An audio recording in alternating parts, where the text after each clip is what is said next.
Tala flaval whaapoponga mo tala whau mai le si ufonga le lau mua, mo le nei tai au o le asus fulmal whau me lua whilua ono. Wa whaatonuina le malo le whalitupi le Kiwi Bank, ina ia toi tangata i ini awa noa mani whainga e whaatao lau laile au nanga mo se taimi umi. E au fiele toi wa ai i le ono whaatau watu se vaenga le whalitupi ina ia umi a whaatau ma oti. Na fuafua le whale tupe le atunuu, e si itia le 5 miliona tala le tupe mawhaio na inivesi, mai tangata i tutonu lawa New Zealand peitai, na toi whaataatia ese lea fuafuanga i le tausanga taluai. O lo i tutonu se tusia le ministau a se talamalo, ie whaangalue ni whainga whaapisenesi, lea talo sanga fau. Na tu inatu le Kiwi Group Capital, po le KGC, sa tusi ei fo i Simeon Brown i lea tusi, le alanga tatau le KGC, o na utanga e malamatanga luenga o tupe, pe fia se tupe e ono mo umia mo vaenga ta itasi nei, e whaatao lau lai le whale tupe, e tu maupeona te ele New Zealand First ma le Labour, i le umia whaatau ma otio se vaenga o le Kiwi Bank, na sauno vava samana ia Winston Peters, e le mana au e whaatau atu se vaenga o le whale tupe, a e tatau na tau mawhai le whale tupe, ina ia iai nisi whainga whaatupu manatu,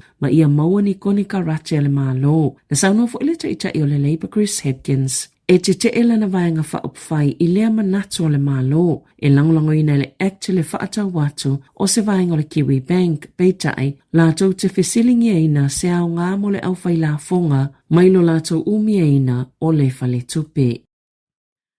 Ua si itia mawalunga le tele o le penisini, ona outa te tele ia ua amatanga i mai New Zealand, o whaamamonga pito la tamaie o mai le vailuanga o le pōle asosa, ua whaali ai ua si itia la ititi lava le tele o le tiso, peitai ua whaititia le suau o mo vaalele, e lima i vaso mo le penisini, fa 5 te simalelua so mo le tiso, ma le 5 se fulu te simalelua so mo vaalele, e le ngata o suau o lo ititono le tunuu, ai whaapea i masuau o lo oilunga o vaa ele i tau nuu, na whaalia le malo, o lo ieni siuto o lo ufuafuaina, ma o le a whaawapeo na tau nuu mai taimi masani, ia penisini masuau.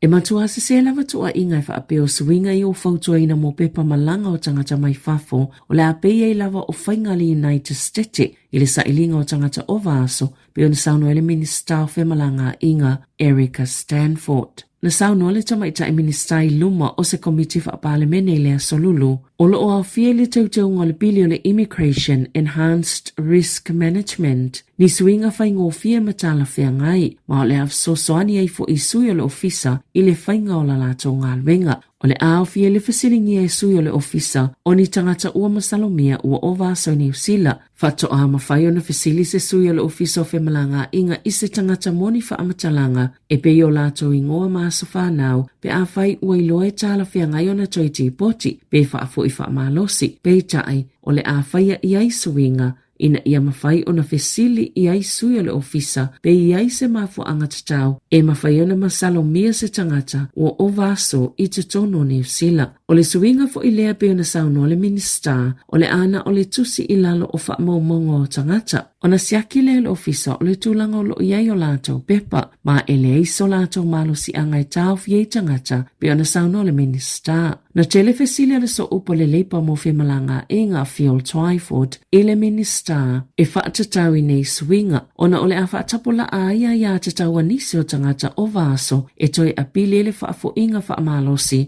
po o le tīpoti i atunu una o mai ai, o le taimi nei, e mawhai tangata ua o vaso po o tangata na iai ni soltu la fono, o na toi apili, i lalo suinga ia ua whautua ina le malo, o tangata o vaso i ni visasiasi, po o se tangata mai whafona whaatino se soltu la fono, o le a le toi maua, le a ia tatau, e toi whai ai se apili.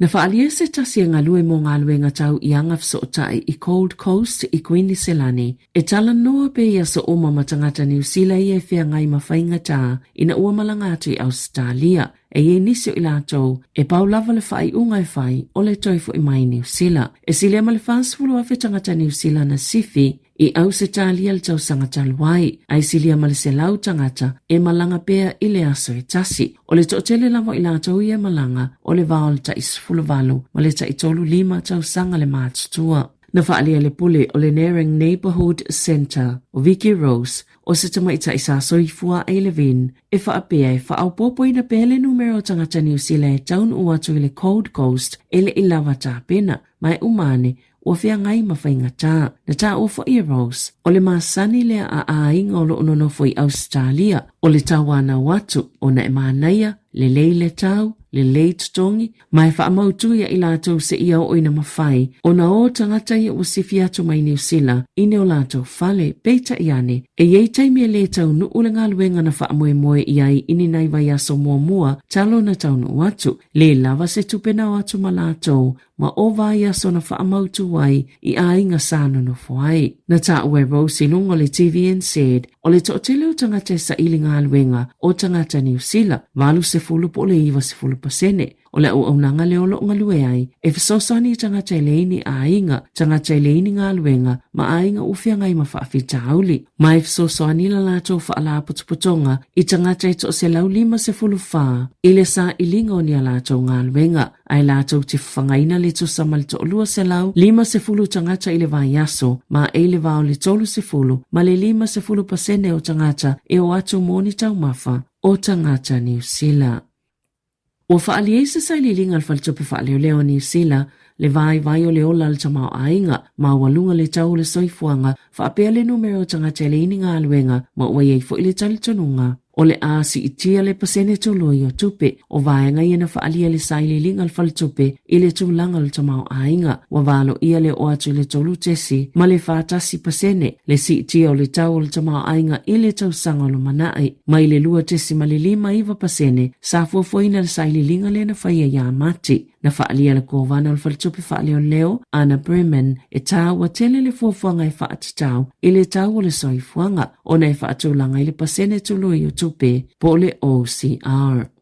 Ia tunu i whafo, wa tau nuu President Donald Trump o le United States i Beijing mo se fono tangata ua ma le taitai o Saina Xi Jinping e whaatatau le tu iti o ni ese inga le vao malo e lua ua lata i le se folu tau sanga fito ato ia siasi separatist tene Amerika i Saina. Na malanga whaatasi ma Elon Musk o le kampania le Tesla whaapei ma le pule o le Nvidia o Jensen Huang o se whailonga manino o ni whiautanga inga whaapisinesi le whaamoemoe Trump e saini i le vao malo e lua. O li ipotia e whaape whaate ia le to'otele i le toi whaapopo atu o Huang i le au malanga le ana whaatoa whaatasiane ina uafe le whainga malanga i Alaska o le taimi nei o lo whaasaina saina i lalo tu la fono o puipuinga le United States mai lo la tau whaatawina ni masine pitusilo na fau ma tele vavave e whaongaina mo le poto whaafolinga po le Artificial Intelligence i o lo ngau sila kampania le Nvidia o le so i le se fulu le tai au taimi New Zealand e fono ai Trump masi i le Great Hall of the People i totono Beijing.